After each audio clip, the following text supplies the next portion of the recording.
வணக்கம்.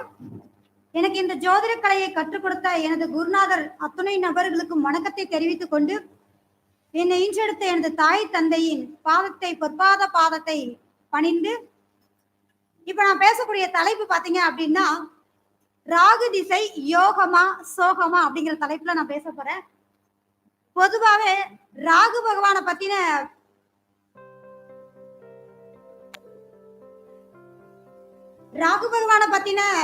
வீடியோஸ் தான் அதிகமா நான் போட்டுட்டு இருக்கிறேன். இந்த ராகு பகவான் அப்படின்னாலே பிரம்மாண்ட ராகு அப்படின்னு நம்ம சொல்லுவோம்.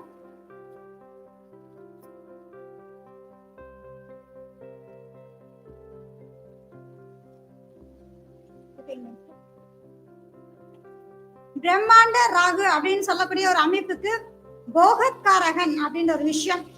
இந்த ராகுவுடைய இயக்கம் ஒருவரை எப்படி வாழ்க்கையில முன்னேற்றும், எந்த மாதிரியான ஒரு வீழ்ச்சியை தள்ளும் அப்படிங்கறத நம்ம பார்க்கலாம். ஒருவருடைய ஜாதகத்துல லக்னத்தில் ராகு இருந்தாலும் சரி, அல்லது அவங்களுக்கு நடக்கக்கூடிய திசா புத்தி பாத்தீங்க அப்படின்னா ராகு திசை அல்லது ராகு புத்தியா இருந்தாலும் சரி, அப்போ இந்த ராகு பகவானுடைய அமைப்புகள் அப்படிங்கும் போது நிறைய ஒரு விஷயங்கள் பிளஸ் மைனஸ் ரெண்டுமே இருக்கும். இதுல எதுவுமே இல்ல ஆனா நான் பாதிக்கப்படுறேன்னு ஒரு கேட்டகரி இருக்கீங்க இல்லையா, அது என்ன கான்செப்ட் அப்படின்னு பாத்தீங்கன்னா, கோல்சாரத்துல ராகு பகவானுடைய பெயர்ச்சிகள் 1.5 வருஷம். அந்த 1.5 வருஷம் அப்படிங்கும் போது உங்களுடைய ஜாதகத்தில் நடக்கக்கூடிய திசா புத்தியோட இணைஞ்சிருக்கக்கூடிய ஒரு அமைப்பா இருக்கும், இல்ல லக்னமாக இருக்கும், திரிகோணத்தில் வரக்கூடிய ராகுவாக இருக்கும். அப்போ அதனுடைய மாற்றங்கள் கண்டிப்பா உங்களுக்கு இருக்கும். சோ ராகு பகவான் எப்படினாலும் வச்சு செய்வார்னு சொல்லலாம். அப்ப எப்படி அப்படின்னா தசாபுத்தி மட்டும் வரணும்னு அமைப்பே இல்ல, கோச்சார ரீதியாகவும் அதனுடைய பலன்கள் நடக்கும் அப்படின்ற ஒரு விஷயம் தான். ரெண்டாவது, ஒருவர் முன்னேறணும் அப்படின்னா ராகு பகவானுடைய அருள் இல்லாம நம்மளால முன்னேறவே முடியாது அப்படின்ற விஷயம் தான். சோ ராகுவின் அனுகிரகம் இருந்தா மட்டும்தான் நம்ம வெளியில வர முடியும். ஒரு மீடியா அப்படிங்கறதும் மைக்கு, கேமரா இந்த மாதிரி எல்லாத்துக்கும் காரகம் வகிக்கக்கூடிய கிரகமே ராகு பகவான் தான். அவர் அனுகிரகம் இல்லாமல் எந்த ஒரு செயல்பாடுகளும் இல்ல. அப்போ முக்கியமான ஒரு விஷயம், அந்த டிரான்ஸ்ஃபர்லயே பாத்தீங்கன்னா வளர்ச்சிக்கான கிரகம் அப்படிங்கும் போது ஒருவருடைய வாழ்வின் வளர்ச்சிக்கும் அவர் தான் முக்கிய காரணமா இருக்கார். உண்மையிலேயே நமக்கு தெரிஞ்ச ஒரு அனுபவ ரீதியான ஒரு விஷயம், நல்ல நிலையில இருந்து ராகு திசை நடந்து ஒண்ணுமே இல்லாம தொழிலை விட்டு வேலைக்கு போன பர்சனும் இருக்காங்க. வேலைக்கு போய்கிட்டு இருந்தவங்க தொழிலை அமைச்சு அற்புதமா அதிரடியான மாற்றத்தோட யோகத்தோட இருக்கிறவங்களும் இருக்காங்க. இது எதன் அடிப்படையில அப்படிங்கறதுதான் நம்ம கொடுத்த டைட்டிலே பாத்தீங்கன்னா யோகமா சோகமா அப்படின்ற விஷயம் சொல்லியிருக்கோம். நம்ம எப்பவுமே எல்லா இடங்களையும் பதிவு பண்ணிட்டு வரக்கூடிய ஒரு விஷயம், வருடத்தில் ஒரு முறையாவது ஜாதகம் கண்டிப்பா பாருங்க. நல்ல விஷயம் நடந்துச்சு அப்படின்னா நமக்கு ரொம்ப சந்தோஷம். நடக்கக்கூடிய தசாபத்தி நமக்கு சாதகமா இருக்கா பாதகமா இருக்கா, நம்ம எந்த மாதிரியான வழிமுறைகள் எடுத்துக்கணும், எந்த மாதிரி விஷயங்களை நம்ம பாதுகாத்துக்கணும் அப்படிங்கறத தெரிஞ்சுக்கணும், முதல் விஷயம். ரெண்டாவது, கிரக பயிற்சிகள்ல ஒவ்வொரு கிரகங்களும் ஒவ்வொரு விதமான பலன்களை கொடுக்கும். இப்ப மேபி நான் கோச்சாரம் மெயினா பேசக்கூடிய ஒரு விஷயம். சோ அந்த கோச்சாரத்துல சனி பயிற்சியா இருக்கட்டும், ராகு கேது பயிற்சியா இருக்கட்டும், குரு பயிற்சியா இருக்கட்டும், அவங்களுடைய செயல்பாடுகள் தனித்தன்மை வாய்ந்த ஒரு விஷயம் இல்லையா. அப்போ இந்த ராகு அந்த அமைப்புகள்ல கோச்சார ரீதியா உங்களுக்கு சாதகமா பாதகமான்றதையும் தெரிஞ்சுக்கணும். சோ கம்பல்சரி அப்படிங்கறது வருடத்தில் ஒரு முறையாவது ஜாதகம் பாக்குறது ரொம்ப நல்ல விஷயம் தான். ஏன்னா அதுக்கு ஏத்த மாதிரி நம்மளை நாம பாதுகாத்துக்க முடியும்ன்றதுதான் முக்கியமான கருத்து. சரிங்களா? சரி, ராகு பகவான் நிழல் கிரகம் நம்ம சொல்லிட்டோம். செகண்ட் ஒன், அவர் ஒருத்தரை உச்சத்துக்கு கொண்டு வரணும்னு நினைச்சிட்டார் அப்படின்னாலே அவர் ஏனில சரசர ஏத்தி விடுற மாதிரி அவ்வளவு உச்சாணி கொம்புல உட்கார வச்சு அழகு பாப்பார்னு சொல்லுவார். மிகப்பெரிய விஷயங்கள் அழகு பாப்பார்னு சொல்லலாம் இல்லைங்களா. அதே மாதிரி நீங்க பதவி வகிக்கக்கூடிய நபர்களா இருக்கட்டும், தலைமை பண்புல இருக்கக்கூடிய நபர்களா இருக்கட்டும், இந்த ராக திசை வரும்போது கொடுக்கிற ஒரு விஷயம் போகும்போது புடுங்கிட்டு விட்டுருங்கிறது ஒரு ஐதீகம். ஏன்னா அவருடைய அமைப்பு என்ன அப்படின்னா, இயற்கை கிரகத்துக்கும் அசுப கிரகத்துக்கும் உள்ள ஒரு விஷயம். ராகு பகவான் எந்த வீட்டுல இருக்காரோ அந்த வீட்டின் பலனை அப்படியே எடுத்து செய்வார், முழுமையாக செய்வார். நல்லது செய்ய வந்துட்டேன், யோகம் செய்ய வந்துட்டேன், டாப் மோஸ்ட் லெவல், ஓகே, தூக்கி விட்டு வரா, நல்ல வளர்ச்சி இருக்கும். ஆனா அந்த இடத்துலதான் ரொம்ப நிதானமா இருக்கணும். நமது பெரியவங்க சொல்லுவாங்க இல்லையா, ஏறி வந்த படிய மறக்க கூடாதுன்னு சொல்லுவாங்க இல்லையா. சோ அந்த மாதிரி அப்போ இந்த ராகு திசை முடியும் போதோ அல்லது அதுல பாதிக்கப்பட்ட புத்திகள் வரும்போது ஏனி புடுங்கி விடக்கூடிய தன்மை இருக்கும். ராகு திசையில சம்பாரிச்ச பணமா இருக்கட்டும், பொருளாதாரமா இருக்கட்டும், சொத்துக்களா இருக்கட்டும், அசையும் அசையா சொத்துக்கள் சம்பந்தப்பட்ட எல்லாத்தையும் போகும்போது புடுங்கிட்டு போயிடுவார். சோ ராகு திசை யோகமாக இருக்கக்கூடியவர்களுக்கு இப்ப நான் பேசிட்டு இருக்கேன் சரிங்களா. அப்ப அவர் கொடுக்கக்கூடிய யோகங்களை நீங்க உங்களுடைய வீட்டுல யாருடைய ஜாதக அமைப்பு சரியா இருக்கோ அவங்க பேர்ல மாத்தி நீங்க சேவ் பண்ணிக்கோங்க. ரெண்டாவது உங்க பேர்ல வச்சுக்காதீங்க. நிழல் கிரகம் நம்ம கிட்ட ஒண்ணுமே இல்லைன்ற மாதிரியான ஒரு கணக்கு வழக்க நம்ம ரெடி பண்ணிடலாம். செகண்ட் ஒன், யோகமான விஷயங்கள் கொடுக்குது அப்படின் போது நான் ஏற்கனவே சொல்லியிருக்கேன் இல்லையா, திடீர்னு போகும்போது திசை முடியும்போது ஏன் இப்படி தரணும் மேல ரொம்ப மேல தூக்கி வச்சிருவாரு ராகு. எல்லா கிரகத்தோட உச்சாணி கொம்ப போய் உச்சத்தை தொடக்கூடிய வைக்கக்கூடிய கிரகம் ராகு தான். அப்போ அந்த ஏனைய எப்படிங்கிட்டா அங்க மேல இருந்து எவ்வளவு தூரத்துக்கு கீழே வந்து அப்படி விழுகுமா விழுகாது, அந்த ஏழும் பலன் ஒருங்கிடும். அப்போ அந்த அமைப்புகள் அப்படிங்கும்போது யோகமா இருக்கிறவங்களுக்கே அந்த பாதிப்பு வரும். சோ நமக்கு வரக்கூடிய நற்பண்புகளை நல்ல பலன்களை நம்ம எப்படி பயன்படுத்திக்கணும், ஒன் பை ஒன்னா நம்ம ஸ்டெப் பை ஸ்டெப்பா நம்ம கரெக்டா போயிட்டாலே போதுமான விஷயம். இந்த யோக ரீதியா 2 கேட்டகரி இருக்கு. உறவுகளை பக்க பலமா நல்லா விட்டு கொடுக்காம வச்சுக்கிற ஒரு விஷயம், அது 1-9 இருக்கும்போது அதன் ரீதியான ஒரு செயல்பாடுகள் கொடுக்கறது. பொருளாதார ரீதியா பாத்தீங்கன்னா பொருளாதார வளர்ச்சி, இது மாதிரியான ஒரு கேட்டகரி இருக்கு. அப்போ நம்ம ஏற்கனவே சொல்லியிருக்கோம், ராகு திசை யோகத்தை மட்டும்தான் கொடுப்பாரா? குரு பகவான் சுபத்தன்மை படைத்தவர், நிறுத்தி நிதானமா தான் கொடுப்பாரு அவரு. சரி, அப்போ இவர் அசுப கிரகம் ஒரு நற்பண்புகளை கொடுக்கிறார் அப்படின்னா பின்னாடியே நிழல் கிரகம் அப்படின்னு சொல்றாங்க இல்லையா, நிழல் தான் வேலை செய்யும். அப்ப யோகத்தை கொடுக்கும் போது அந்த யோகம் அவயோகமா மாத்துறதுக்கு அந்த ஜாதகரை தூண்டும். எப்படி தூண்டும் அப்படிங்கறதுல பாத்தீங்க அப்படின்னா, இந்த ராகு திசையில பாத்தீங்க அப்படின்னா ஒருத்தர் கிட்டத்தட்ட ராகு பகவான் சனி பார்வையிலேயோ அல்லது சனி கூட சேர்ந்தோ சுக்கிரனுடைய அமைப்புகள் இருக்கும்போது நீர்வீடு சம்பந்தப்படும் போது கண்டிப்பா அந்த ராகு திசையில பாருங்க கொஞ்சம் ட்ரிங்க்ஸ் எடுக்கக்கூடிய ஒரு விஷயத்தை ஏற்பட்டுரும். அதுல கொஞ்சம் அடிட் பண்ணிடும். போகக்காரகன் ஒரு வார்த்தை, இந்த வார்த்தை யாருக்கு சொல்லுவாங்க? ராகு பகவானுக்கு மட்டுமே உரிய ஒரு வார்த்தை போகம். ஆசைகளை தூண்டக்கூடிய கிரகம் ராகுதான். எல்லாருடைய ஜாதகத்திலையும் ராகு பகவான் எங்கு உள்ளாரோ அந்த பாவக காரக உறவுகள் மீதும் அந்த பாவக காரக ரீதியான செயல்பாடுகளையும் ஆசையை தூண்டிவிடக்கூடிய தன்மைகள் இருக்கும். போதும் அப்படிங்கிற மனநிறைவு இருக்காது. அப்ப அது ராகுவுடைய வேலை. அப்போ அங்க வந்தீங்க அப்படின்னா ஒரு யோகத்தையே கொடுத்தாலும் கூட ஒரு ட்ரிங்க்ஸ் அடிக்ட் பண்றது இல்ல அப்படின்னா லாட்டரி சம்பந்தப்பட்ட சீட்டு புதன் சார்ந்து வரும்போது, அப்போ கேது சம்பந்தப்படும் போது பாத்தீங்கன்னா ராகு கேது சம்பந்தப்படும் போது பாத்தீங்க அப்படின்னா கெட்ட பழக்கத்துக்கு அடிக்ட் போதை வஸ்துகள் சம்பந்தப்பட்ட விஷயங்கள் பயன்படுத்துறது, ஏதாவது ஒரு விஷயத்துல ஒரு போதைய உள்ளுக்குள்ள செலுத்த பார்க்கும். அப்போ ஆடம்பர வாழ்க்கையை அனுபவிக்கிறதுக்கு உனக்கு தேவையான பொருளாதாரத்தை நான் கொடுக்குறேன், நீ எடுத்துக்கோ, இதையும் எடுத்துக்கோன்ற மாதிரியான ஒரு கான்செப்ட் வரும். அப்போ அதுலதான் தெளிவா இருந்தீங்கன்னா ஜெயிச்சிருவீங்க. பொருளாதார ரீதியான மாற்றங்களை வர்றத நீங்க எப்படி பண்ணணும்னு சொல்லிட்டேன். நமக்குள்ள வர்ற ஒரு நல்ல விஷயத்த தக்க வச்சுக்கிறதுக்கு, கெட்ட வழியில போகாம இருக்கிறதுக்கு வரக்கூடிய கெடுபலனான விஷயங்களை மது மாது பிளஸ் சீட்டு இது மாதிரியான விஷயங்கள் எல்லாமே பாத்தீங்கன்னா இந்த ராகு திசை ராகு புத்தி கண்டிப்பா கொண்டுட்டு நிறுத்தும். ரொம்ப ஜாக்கிரதையா இருக்கணும். அப்படி இருக்கும்போது கண்டிப்பா வந்த பணங்களை சேவ் பண்ணி அதுலயும் ஒரு விதத்துல அழிக்கக்கூடிய தன்மைகள் இருக்கும். அப்போ யோகங்கள் செய்தாலும் நிழல் கிரகமாக இருக்கக்கூடிய ராகு பகவான் மறைமுகமாக ஜாதகருக்கு பாதிப்பை கொடுப்பாருங்கிறதுல எந்த வித மாற்று கருத்தும் இல்லை. ஏன் அவ்வளவு ஸ்பீடா அவர் வேலை செய்யறாரு? மத்த கிரகங்களை விட ஏன் ராகு அதிரடியான ஒரு மாற்றத்தை கொடுக்குறாரு? ஏன் ஏன் ஏன் நம்ம கேள்வி கேட்டுக்கிட்டே இருந்தாதான் பதில் கிடைச்சுக்கிட்டே இருக்கும். மிதுனம் காற்று வீடா, துலாம் காற்று வீடா, கும்பம் காற்று வீடு, இதுல எதை போட்டாலும் காத்து வீடு வெளியில பப்ளிசிட்டி ஆயிடும். அப்ப அங்கதான் முழு நட்சத்திரமா ராகு பகவான் இருக்காரு. ஒருத்தர் தூங்காம இயங்கிக்கிட்டே இருக்கிறது ஓடுறதுக்கு 3-7-11 போது இன்பங்களை அனுபவிக்கக்கூடிய சுகம் அப்படிங்கிற ஒரு விஷயமும் அந்த 3-7-11 சொல்லக்கூடிய அந்த அதிபதியில எடுங்களேன். அப்போ இங்கதான் ராகு பகவான் முழுமையா அமர்ந்திருக்கான். அதனாலதான் அவருடைய காரகம் அப்படியே வந்து பயங்கரமா ஸ்ப்ரெட் ஆகக்கூடிய ஒரு விஷயம். ராகு பகவான் வந்து மிதுனத்துல பயணிக்கும் போதுதான் கொரோனா வந்து ஸ்டார்ட் ஆனது. அமெரிக்கா பிளஸ் வந்து அந்த ஸ்பிரிட் ஆன ஒரு வைரஸ் வந்து பயங்கரமா இதானதுக்கு காரணம் காத்து வீட்டுல வைரஸ் சொல்லக்கூடிய அமைப்புக்கு அதிபதியா இருக்கக்கூடிய ராகு சுயசரம் போகும்போது ரொம்ப பெரிய அளவுல பாதிப்பு சந்திச்சான். சோ எதையுமே நல்ல விஷயத்தையும் பயங்கரமா ஸ்ப்ரெட் பண்ணுவாரு, கெட்ட விஷயத்தையும் பயங்கரமா ஸ்ப்ரெட் பண்ணுவாரு. அப்ப யோகமே செய்தாலும் தூங்கும் போது கூட ஒரு கண்ணை முடிச்சுதான் இருக்கணுங்கிறது இதுலதான் கரெக்டான ஒரு விஷயமா இருக்கும். ஏன்னா என்னதான் வாரி வாரி நல்ல யோகத்தை அளித்தாலும் அவர் அசுப கிரகத்தின் அதிபதி தான்.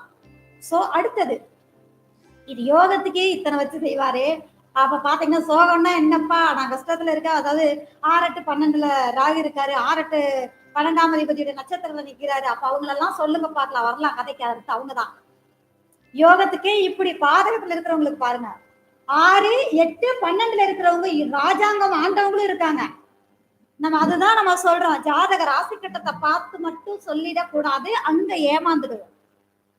ஏன்னா அது மேலோட்டமா நம்மள வந்து மாயாஜாலம் பண்ற ஒரு விஷயம், உள்ளார்ந்து நுணுக்கங்களை உள்ள கொண்டு போய் நம்ம பார்க்கணும். அதனாலதான் காலச்சக்கரத்துக்கு 8ல ராகுகேது உச்சன்ற ஒரு அமைப்புக்கு நீச்ச உச்சத்தை நம்ம வச்ச ஒரு விஷயம்.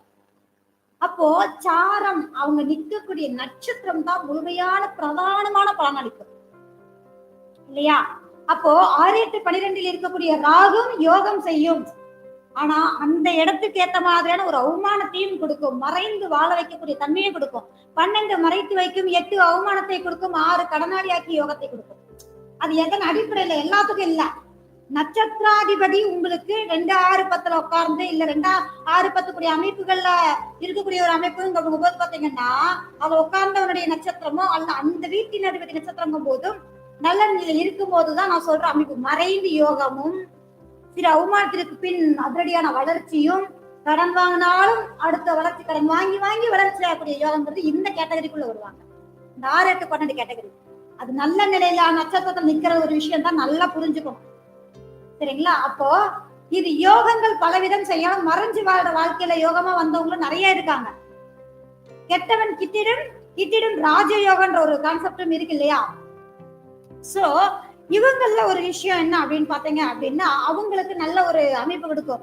உண்மையிலேயே ஒரு ஜாதகங்க, நான் ஜாதகம் சொல்ல ஆரம்பிச்ச 2வது வருஷத்துல கிட்டத்தட்ட பாத்தீங்கன்னா அது பல வருஷம் இருக்குது. அதுல அந்த ஜாதகம் பார்க்கும்போது 8ல நின்று ராகுதசை, 8ல நின்று ராகுதசை நடக்குது. இவர் பிசினஸ் பண்றாரு. அப்ப மிதுனம்னா டபுள் இல்லையா, 2 பிசினஸ் சூப்பரா பண்றாருங்க. வாங்கினோடனே 8ல என்னன்னு சார் பண்றீங்க பிசினஸ்? ஓகே, 1-2 வேலை அலைஞ்சுக்கிட்டே தாங்க இருக்கிற, ஒரே விஷயம் அலைஞ்சுக்கிட்டே தான் இருக்கேன்.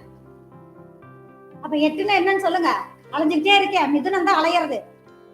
அப்ப விருச்சிக லக்னம் தொழில் நல்லா இருக்கு, அப்படி வாங்கி கட்டதை தான் நம்ம பாக்குறோம். தசாபதியை போட்டு பார்த்துட்டு நட்சத்திரத்தை பார்க்கும்போது நம்ம அந்த அமைப்புகள்ல அவர் ஏன் ஜெயிக்கிறாரு, அந்த அமைப்புகள் அற்புதமா இருக்கு. அப்போ மேலோட்டமா இருக்கக்கூடிய ஒரு கிரக அமைப்புகளை மட்டும் வச்சு நம்ம பேசிடக்கூடாது. அப்ப நட்சத்திரத்தை பார்த்து பேசும்போது மட்டும்தான் அந்த கிரகம் பாதிக்குமா பாதிக்காதா, எதுல கவனமா இருக்கணும் எதுல நம்ம இதா இருக்கணும்ன்றத தெரிஞ்சுக்க முடியும். இது ஒரு கேட்டகரி இல்லையா? லாபம் பிளஸ் யோகமா கொடுக்குற ஒரு விஷயம் 6-8-12 இருந்தாலும் யோகம் செய்யக்கூடிய ஒரு கேட்டகரி இல்லையா? அடுத்தது வெளியில பார்க்கும்போது அற்புதமா இருக்கும், உள்ளுக்குள்ள நட்சத்திரம் 6-8-12 இருக்கும். வந்த வேகத்துக்கு பாத்தீங்க அப்படின்னா பயங்கரமா மூச்சே விட முடியாம இருக்குங்க. ராகு தசா புத்தி வர்ற அத்தனை பேரும் நோட் பண்ணுங்க. ஒருத்தருக்கு மூச்சு திணறல் இருக்கு, மாடிப்படி ஏறுறதுல வந்து திணறல் இருக்குது, சளி பிடிச்சா கொஞ்சம் மூச்சுல சுவாசத்துல கொஞ்சம் தொந்தரவு இருக்கு அப்படின்னாலே, அவங்களுக்கு மூக்கு சார்ந்த பிரச்சனைகள் வருது அப்படின்னாலும் ராகு பாதிக்கப்பட்டிருக்கும். பயணம் சம்பந்தப்பட்ட இடத்துல இடையூறுகள் வருது அப்படிங்கும் போதும் ராகுடைய பாதிப்பு. ஒரு தசாபதி நல்லா இருக்கா இல்லையா கிரகம், நம்மள ஆட்டிடியூட்ல பாத்தீங்கன்னா ஒரு உறவுகளையே நீங்க எடுத்தா கூட ஒரு கிரகம் நல்லா இருக்கா நல்லா இல்லையான்னு சொல்லிடலாம், மேலோட்டமாவே சொல்லலாம். நம்ம ஜாதகத்தில் எந்த கிரகம் நல்லா இருக்கோ அந்த உறவு நல்லா இருக்கும். பாதிக்கப்பட்ட உறவு அப்படின்னா பாதிக்கப்பட்ட கிரகம். அப்போ இந்த ராகு திசை வருது பாதிக்கப்பட்டிருக்கு அப்படின்னா நிறைய பேருக்கு நான் பார்த்துட்டேன், ராகு பகவான் 3ஆம் இடத்துல இருந்து தசாபதி நடக்கும் போது மூச்சு சுவாசம் சம்பந்தப்பட்ட பாதிப்பு அதிகமா இருக்கும். 2வது சூரியனுடைய நட்சத்திரம் வரும்போது டைரக்டா ஹார்ட் சம்பந்தப்பட்ட இதுல இயக்கத்துல பிளஸ் அதுல வந்து கொஞ்சம் தொந்தரவு வரக்கூடிய ஒரு விஷயம். ஹார்ட் அப்படின்னாலே நம்ம 4+ சூரியனை பாக்குற ஒரு விஷயம். அப்ப அந்த ராகு திசை பாதிக்கப்படும் போது எந்த நட்சத்திரம் இருக்கு, என்ன பாதத்துல அதாவது எந்த பாவகத்துல இருக்குங்கிறத பார்க்கும்போது எந்த உறுப்புல கவனமா இருக்கணும், எந்த மாதிரியான பிரச்சனைகள் வருங்கிறத கம்பல்சரி நம்ம சொல்ல முடியும்.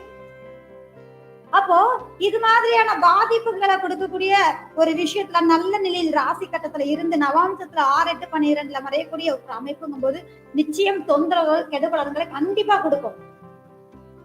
உண்மையிலேயே ராகு திசை நடக்கிறவங்க வாழ்க்கையே வேண்டான்ற அளவுல ரொம்ப தொந்தரவு அனுபவிச்சு பாதிக்கப்பட்டவங்க வரும்போது நமக்கே ரொம்ப பாவமா இருக்கும். என்ன ரீசன்னா அவங்க தொழில் பண்ண விட முடியாது. ஏன்னா பண்ணிட்டு இருக்கிற வேலையை விட்டுட்டு தான் ரொம்ப நட்டப்பட்டுதான் வந்து உட்கார்ந்துருப்பாங்க. ராகு கேதுவை மட்டும் கணிக்கிறது ரொம்ப கஷ்டமான ஒரு விஷயம். ஏன்னா நிழல் கிரகம் ரொம்ப துல்லியமா பர்ஃபெக்டா பார்த்து நிறுத்தி நிதானமா தான் அவங்க வந்து பலன் சொல்லணும். அவங்களுடைய அனுக்கிரகம் இல்லாம நம்மளால சொல்ல கூட முடியாது. இப்ப நானே பேசுறேன், ராகு பகவானை பத்தி தான் பேசுறேன். அவருடைய அனுக்கிரகம் இல்லாம என்னால பேசக்கூட முடியாது. கேட்டதே பேசுறேன் அப்படின்னா ஒருவருக்கு நடக்கக்கூடிய தசாபுத்தியில கவனமா இருங்கன்றத பதிவு பண்ற ஒரு விஷயம் தான். கெட்டது நடக்கிறதுக்கு முன்னாடி நம்மள சேவ் பண்றதுக்கு நம்ம சொல்லக்கூடிய ஒரு விஷயம், நல்ல விஷயம், எல்லாருக்குமே சந்தோஷத்தை கொடுக்கக்கூடிய ஒரு விஷயம். அப்போ இதனுடைய அடிப்படையில் அப்படிங்கும்போது எனக்கு லக்னத்துக்கு திரிகோணத்தில் ராகு, அப்ப அந்த கான்செப்ட் அதிகமா நான் பேசக்கூடிய ஒரு விஷயம். செகண்ட் ஒன் வந்து அவருடைய அனுகிரகம் இல்லாம நம்ம வெளியில வர முடியாதுன்னு நம்ம சொல்றோம் இல்லைங்களா. சோ அதுல யோகமும் இருக்கு, சோகன்ற டைட்டில் கொடுத்திருக்கோம். அவர் ரொம்ப நம்மள காயப்படுத்துற ஒரு விஷயம் இருக்கு. நிறுத்தி நிதானமா நம்ம கரெக்டான பாதையில போனால் நிச்சயமாக பாதிப்புகள் இல்லை. பாதிக்கப்பட்டு வரக்கூடிய நபர்களுக்கு அடுத்தடுத்து நீங்க பண்ணுங்க அப்படின்னு சொல்லவே கூடாது. 2ஆம் இடத்துல இருந்து 8ஆம் அதிபதி நட்சத்திரம் வாங்கி ராகு திசை பினான்ஸ் கொடுத்துட்டு இருந்தவர் தாங்க. 20 கோடி அப்படியே லாக்கு வராது. அப்போ அவர் ஏற்கனவே சூசைட் அட்டன் பண்ண வருவார.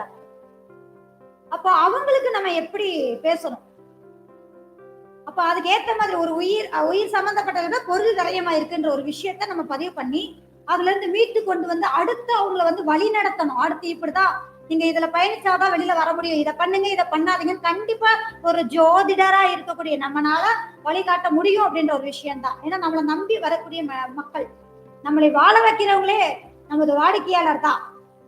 அப்போ அந்த ராகு தசாபுத்தி வர்றவங்க உங்களுடைய லக்னத்திற்கு எந்த இடத்துல இருக்காங்க, என்ன நட்சத்திரம் வாங்குறாங்கன்றத பார்த்து அதுக்கு ஏத்த மாதிரி செயல்படும் போது நிச்சயமா சொல்றேங்க உங்களுடைய பாதிப்புகள் இருந்து சேஃப் ஆக முடியும். எது யோகமா இருக்கோ அதை இயக்கி நீங்க லாபத்தை பார்க்க முடியும்.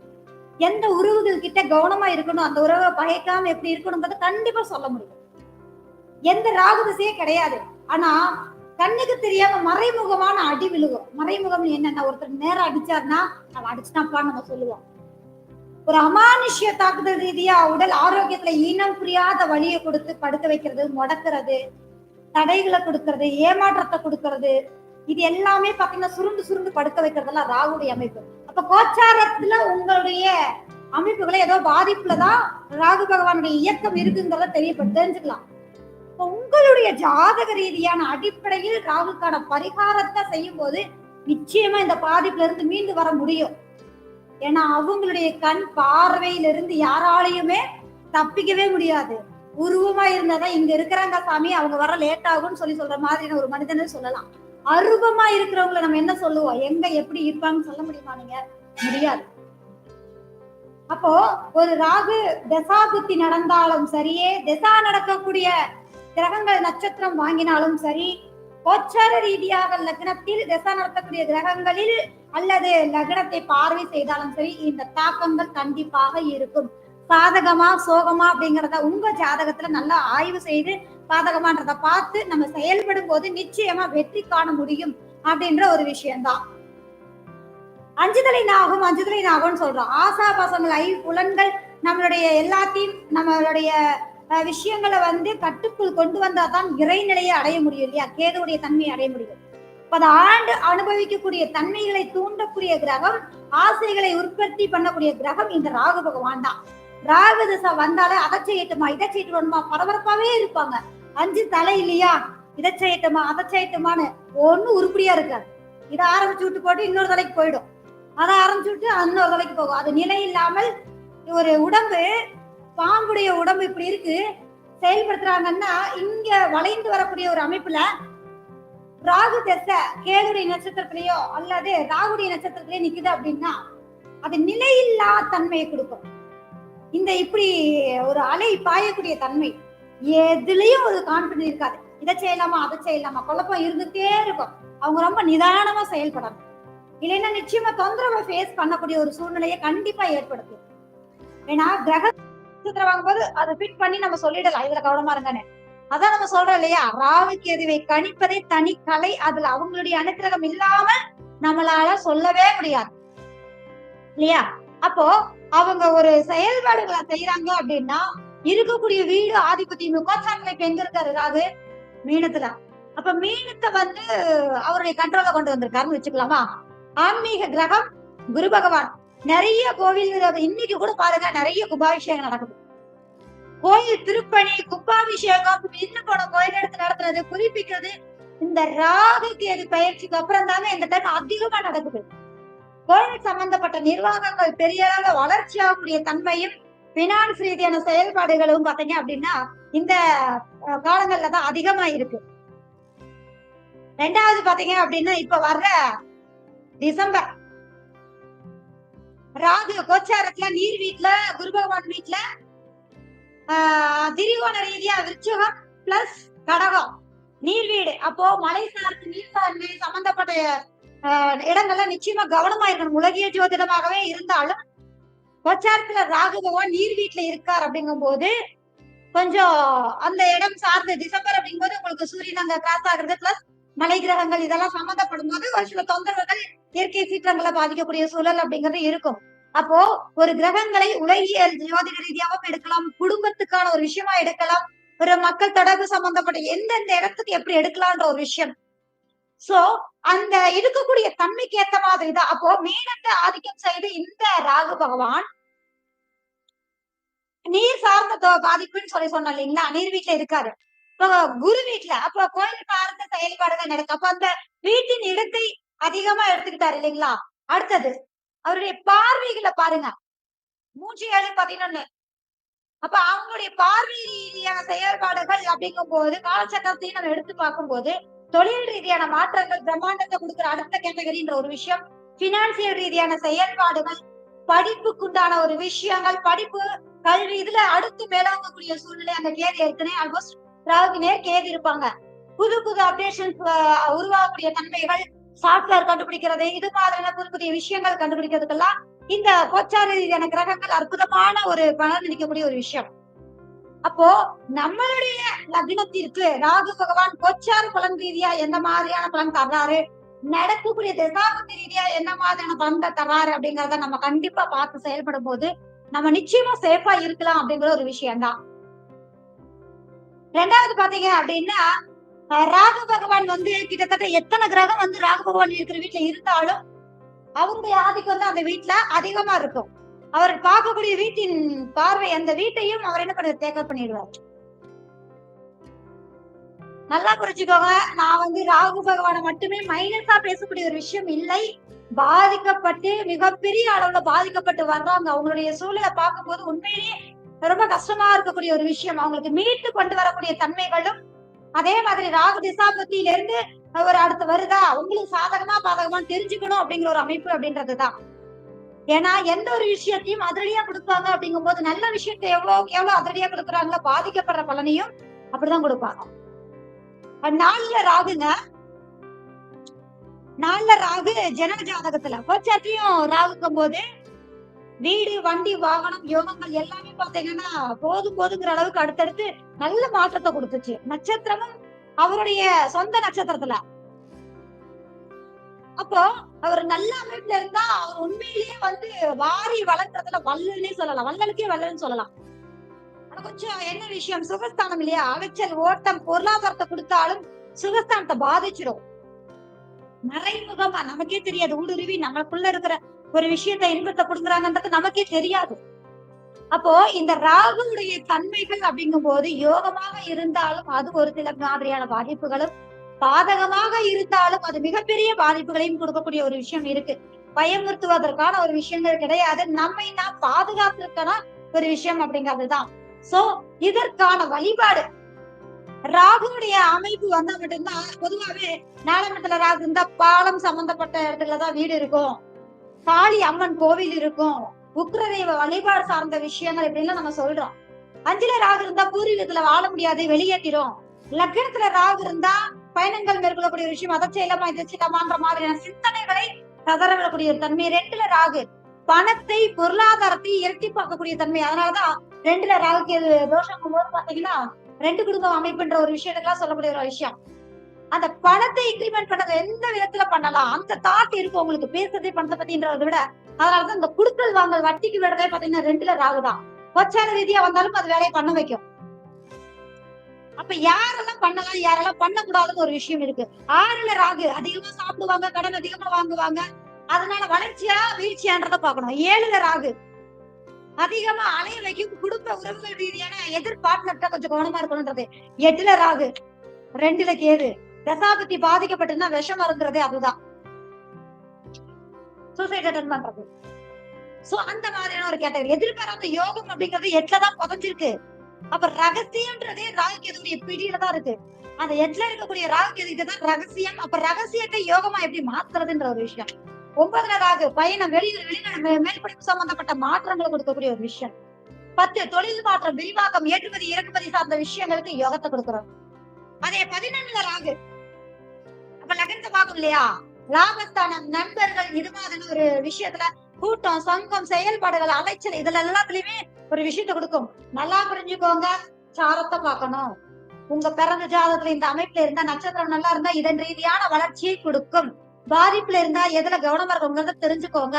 கோச்சார ரீதியா வருது அப்படின்னா அந்த வீட்டில் 9 கிரக பாதங்கள் இருக்கு இல்லையா, அதாவது 3 கிரகங்களுடைய நட்சத்திரம், அதுல 9 பாதம் இருக்கு. அதுல எந்த பாதத்துல வரும்போது உங்களுக்கு எப்படி நல்ல பலன் அளிக்கும், எந்த பாதத்துல வரும்போது சாதகம் பாதகம்ங்கிறத தெரிஞ்சுக்கலாம். அப்போ எந்தெந்த கேட்டகரியில கவனமா இருக்கணும், எந்தெந்த கேட்டகரியில யோகமா இருக்கு, எந்தெந்த கேட்டகரி பயன்படுத்திக்கலான்ற ஒரு விஷயம்.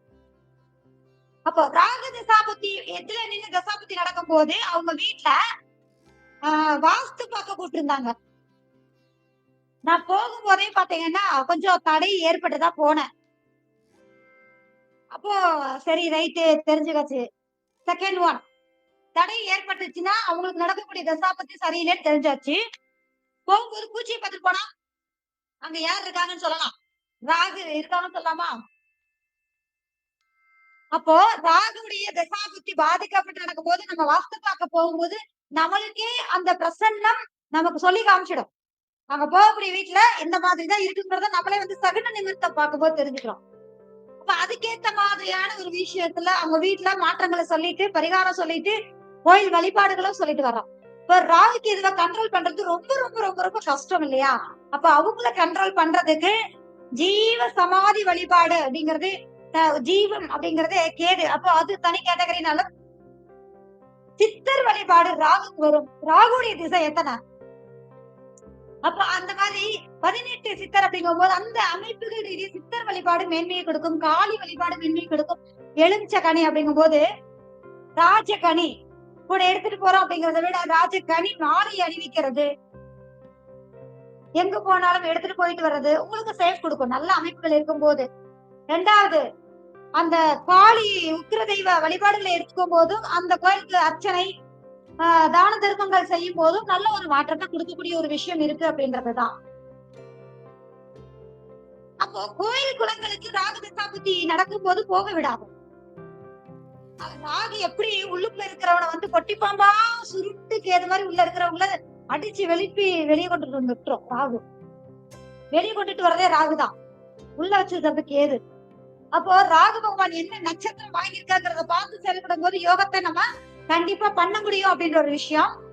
சோ வெளியில கொண்டு வரக்கூடிய இந்த ராகு பகவான் நம்ம எப்படி எல்லாம் நடந்துக்கலாம், எப்படி எல்லாம் இது பண்ணலாம்ன்ற நம்ம நிச்சயமா அதுக்கு அடுத்தடுத்து கொண்டு வரக்கூடிய ஒரு சூழல் யோகம் அப்படிங்கிறது கண்டிப்பா இருக்கு. அது எல்லாருடைய லக்னத்திற்கும் நடக்கக்கூடிய தசாபுத்திலையும் ராகு பகவான் என்ன செய்வாருங்கிறதையும் நம்ம தெரிஞ்சு செயல்படும் போது நிச்சயமா மிகப்பெரிய மாற்றத்தை பார்த்துக்கலாம் அப்படின்ற ஒரு விஷயம் தான்.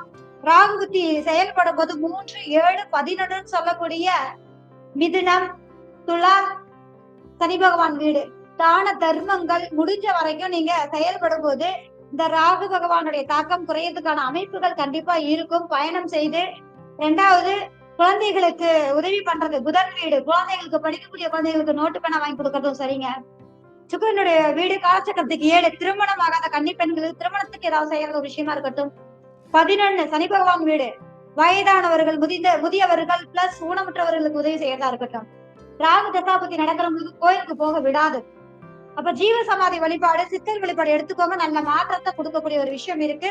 சோ இந்த ராகு திசை உங்களுக்கு யோகமா பாதகமா சோகமாங்கிறத உங்களுடைய ஜாதகத்தில் ஜனன ஜாதகத்தை ஆய்வு பண்ணி பாருங்க. கோச்சார பலன்கள் உங்களுக்கு எந்த மாதிரியான பலனளிக்கு இருக்குங்கிறதையும் நீங்க பாத்துட்டீங்கன்னா நிச்சயமா நம்ம சேஃப் ஆயிக்கலான்ற விஷயம் தான். சரிங்களா?